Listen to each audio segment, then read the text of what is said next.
വാഹനാപകടത്തിൽ മരണപ്പെട്ട കൂറ്റനാട് സ്വദേശിയും നാടൻപാട്ട് കലാകാരനുമായ രതീഷ് തിരുവരങ്കന്റെ കുടുംബത്തിന് സമിതി ശേഖരിച്ച ധനസഹായം കൈമാറി. കുളപ്പുള്ളിയിൽ ടാങ്കർ ലോറിയും ഓട്ടോയും കൂട്ടിയിടിച്ചുണ്ടായ അപകടത്തിലാണ് രതീഷ് തിരുവരങ്കൻ മരണപ്പെട്ടത്. ഭാര്യയും 2 മക്കളും അടങ്ങുന്നതാണ് രതീഷിന്റെ കുടുംബം. ഏറെ സാമ്പത്തിക പ്രയാസം നേരിടുന്ന കുടുംബത്തെ സഹായിക്കാൻ രതീഷ് തിരുവരങ്കൻ കുടുംബസഹായ സമിതിക്ക് രൂപം നൽകിയിരുന്നു. ധനസമാഹരണത്തിൽ നിന്നും ലഭിച്ച തുക രതീഷിന്റെ കുടുംബത്തിന് സമിതിയുടെ ചെയർമാനും നാഗലശ്ശേരി പഞ്ചായത്ത് പ്രസിഡന്റുമായ വി ബാലചന്ദ്രൻ വാവന്നൂർ കെ മാധവൻ നായർ സ്മാരക ഗ്രാമീണ വായനശാലയിൽ വെച്ച് നടന്ന ചടങ്ങിൽ കൈമാറി.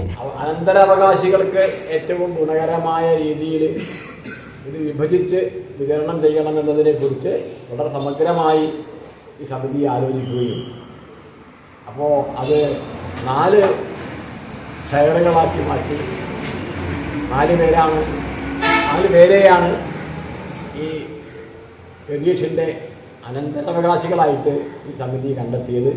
അതിലൊന്ന് അദ്ദേഹത്തിൻ്റെ അച്ഛൻ, മറ്റ് 3 പേര് ഭാര്യയും 2 കുട്ടികളും.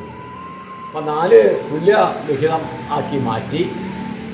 അതിൽ 3 വിഹിതം അമ്മയോടൊപ്പം നിൽക്കുന്ന 2 കുഞ്ഞുങ്ങളടക്കമുള്ള 3 പേർക്ക് കൊടുക്കാനും 1 വിഹിതം ഇപ്പോൾ ജോലിക്കൊന്നും പോകാൻ കഴിയാത്തത്ര പ്രായാധിക്യമൊക്കെ വന്നിട്ടുള്ള രതീഷിൻ്റെ അച്ഛന് കൊടുക്കാനുമാണ് നമ്മൾ തീരുമാനിച്ചിട്ടുള്ളത്. ഗ്രാമപഞ്ചായത്ത് വൈസ് പ്രസിഡന്റ് ഷാഹിദ റിയാസ് അധ്യക്ഷത വഹിച്ചു.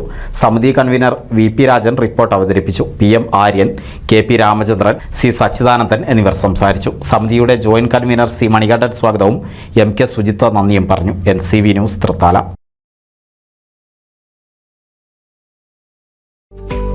കേരളത്തിലെ number 1 broadband cable TV network കമ്പനിയായ കേരള വിഷൻ ഇന്ന് ഇന്ത്യയിലെ ആദ്യ 10 ബ്രോഡ്ബാൻഡ് കേബിൾ TV സേവനദാതാക്കളുടെ പട്ടികയിൽ ഇടം നേടിയിരിക്കുന്നു. Vision success.